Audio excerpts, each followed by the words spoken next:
में जब से उपचुनाव का रिजल्ट आया है तब से एक चर्चा रुकने का नाम नहीं ले रही है, वो है नरेश मीणा का।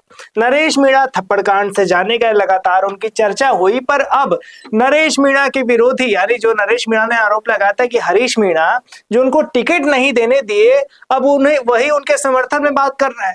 क्या है पूरा मामला बताऊंगा आपको विस्तार से। नमस्कार, मेरा नाम ऋषभ है और आप देख रहे हैं संवाद भारत का, भारत के लिए। आज हमारे साथ इस खास बातचीत में मौजूद है हमारे सीनियर एंकर चेतना मैम। बहुत बहुत स्वागत है मैम। हरीश मीणा नरेश मीणा के एक तरह से दुश्मन बन गए थे, पर अचानक ऐसा क्या हो गया कि चुनाव के बाद इस तरीके की बयानबाजी क्या दर्शाती है?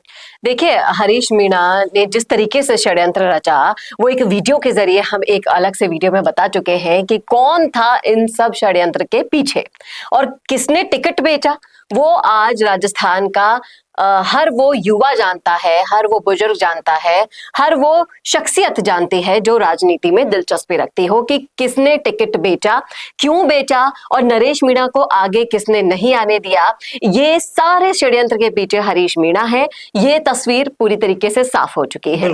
रही बात इस बयान की कि नरेश मीणा को समय पर कंट्रोल कर लिया गया होता तो कांग्रेस की ये हालत नहीं होती। देखिए, निर्दलीय को कितने वोट मिल गए, 60,000 वोट निर्दलीय को मिले हैं, कांग्रेस के गढ़ में मिले हैं। तो ये वाकई में उनके लिए बहुत चिंता का विषय है, क्योंकि फ्यूचर में ऐसा तो है नहीं कि चुनाव होंगे नहीं, चुनाव भी होंगे हर तरह के, लेकिन जनता का जिस तरीके से मन बदल गए हैं नरेश मीणा, वो किस तरीके से मुसीबत बन बैठे हैं फ्यूचर के चुनाव के लिए, वो अभी से ही समझ में आ रहा है सभी नेताओं को।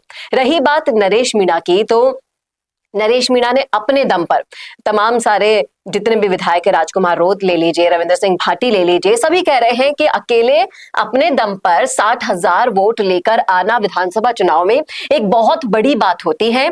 और अगर किसी को बड़ी बात नहीं लगती है, अभी अभी भाटी ने कहा है कि सरपंच चुनाव में उतर के देख लीजिएगा, आपको अपनी अहमियत और हैसियत दोनों पता चल जाएगी जनता की नजर में। तो आप समझ रहे हैं कि नरेश मीणा हार कर भी जीत गए हैं, ऐसा उनके लिए हुआ है माहौल। और नो डाउट कि आगे आने वाले चुनाव में वो फिर से बाजी लगाएंगे और फिर से जनता के बीच में जाएंगे, तो जनता उन्हें जिता के ही दम लेगी, इस बात में कोई दो राय नहीं है। लेकिन यहाँ पर जब हम बात कर रहे हैं हरीश मीणा की, क्योंकि कहीं ना कहीं वो नहीं चाहते थे नरेश मीणा को टिकट मिले, और जितना भी बगावती सुर नरेश मीणा के साथ हुआ, जो थप्पड़ कांड हुआ, जो भी चीजें हुई, कहीं ना कहीं हरीश मीणा का रोल इन सब चीजों के बिहाइंड द सीन्स में देखा जा सकता है, साफ समझ में आता जाता है। और इसी के साथ साथ लोगों के मन में ये और है, क्योंकि अब जब से ये उपक्रम रचा गया है उसके बाद से हरीश मीणा सबके टारगेट पॉइंट पे आ गए हैं। हर कोई ये कह रहा है कि अब हरीश मीणा को मौका नहीं मिलेगा कभी भी सांसदी का या विधायकी का, अगर क्योंकि उनसे अपना मोह नहीं छूटा। और इस मोह के चक्कर में उन्होंने एक बढ़ते हुए युवा को भी लपेटे में ले लिया। नरेश मीणा ने जिस तरीके से पूर्वी राजस्थान में एक आंधी सी ला दी है, वो वाकई में दोनों ही पार्टियों के लिए सोचने वाली बात है, कांग्रेस के लिए भी, बीजेपी के लिए भी। और जिस तरीके से हरीश मीणा के जो षड्यंत्र है वो जग जाहिर हुए हैं, उसके बाद ये तय है कि हरीश मीणा की आगे की जो राजनीति है उस पर बड़ा संकट गहरा गया है। पर यहाँ एक सवाल ये भी बनता है कि नरेश मीणा तो एक सीट पर प्रभावित है, पर ये 6 सीटों का मामला क्या है? हरीश मीणा के बयान में हमने देखा है कि 6 सीटों का समीकरण क्या है। आखिर नरेश मीणा क्या इतने बड़े नेता हैं कि वो 6 सीटों को कवर कर पाएंगे? देखिए, ये बयान उन्होंने दिया है, इसकी जो अहमियत है, जो उन्होंने बोला है, ये शायद उनको भी नहीं पता है कि उन्होंने क्या बोल दिया है। जितनी भी तैयारियां थी ग्राउंड लेवल पर, आप देखेंगे कांग्रेस की तैयारियों को, तो वो कहीं भी दिखाई नहीं दे रही थी। कांग्रेस के बड़े जो नेता हैं, सचिन पायलट सरीखे नेता, और भी जितने तमाम मुख्य चेहरे रहे, उन डोटासरा को आप छोड़ दीजिए, तमाम सारी सीटों पर प्रचार नहीं कर पाए। प्रचार में कमी, प्रत्याशियों में कमी, आंतरिक कलह, ये सारे कारण बने कि इस बार उपचुनाव में कांग्रेस का सबसे खराब प्रदर्शन देखा गया।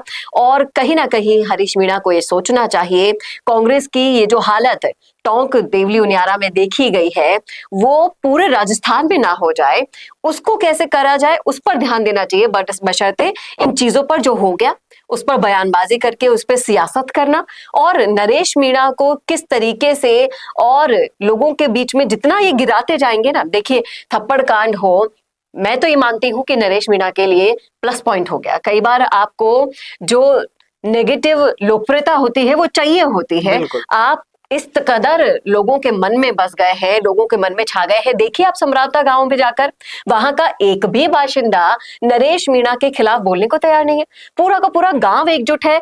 किरोड़ी लाल मीणा सरीखे नेता उन लोगों के बीच में चले गए, समझाने चले गए, लेकिन वो लोग अपने बयान से टस से मस नहीं हुए। जितना उनका नुकसान हुआ उतना किसी का नहीं हुआ। लोगों की बाइकें जल गई, घर जल गए, लोगों का कितना ज्यादा नुकसान हुआ। एक आम इंसान की अगर आप बाइक चला देंगे तो उसको 60 से 70 हजार का तो नुकसान होगा। बिल्कुल। ये पैसा उन्हें प्रशासन तो देने से रहा। हालांकि कुछ बातों पे समझौता हो गया, कुछ प्रशासन भी अपनी भरपाई करेगा पैसे के द्वारा, या फिर और भी चीजें हैं जिन भी बातों पर, शर्तों पर समझाइश हुई है किरोड़ी लाल मीणा ने कराई है। लेकिन आप सोचिए, जिस गांव में ये सब हुआ, जिनके लिए नरेश मीणा ने ये किया, वो तो एकजुट है यहाँ पर। और ये एक एग्जाम्पल के तौर पर उभरा है कि हरीश मीणा ने करने को तो सोचा था कि नरेश मीणा को गायब कर देंगे राजस्थान की राजनीति से, लेकिन नहीं, नरेश मीणा उतनी ही उग्रता से अगली बार वापस आएंगे। और जिस तरीके से हम अपने प्लेटफॉर्म पर, संवाद के प्लेटफॉर्म पर बता भी चुके हैं, हनुमान बेनीवाल भी इंटरेस्टेड है नरेश मीणा के साथ हाथ मिलाने में। तो बहुत कुछ राजस्थान के राजनीति के भविष्य में जरूर छुपा है। लेकिन कांग्रेस को बयानबाजी करके, जिस तरीके से डोटासरा के बयान आप हाल ही में सुनेंगे, डोटासरा भी अपने जिम्मेदारियों से पल्ला झाड़ते हुए नजर आ रहे हैं। और जिस तरीके से ये सारी चीजों में कमियां रही है, वो कहीं ना कहीं कांग्रेस के आलाकमान में तो रही ही है, क्योंकि उन्होंने फिर से सचिन पायलट के साथ जो छल किया एंड मोमेंट पर, उसी का नतीजा कांग्रेस को भुगतना पड़ रहा है। बिल्कुल। कुल मिलाकर बात यह है कि अगर सचिन पायलट या कांग्रेस के तमाम बड़े नेता अगर हर विधानसभा में प्रचार करने पहुंचे होते तो उपचुनाव की तस्वीर कुछ और ही होती। खैर, इस मुद्दे पर आपकी क्या राय है हमें कमेंट में जरूर बताइएगा।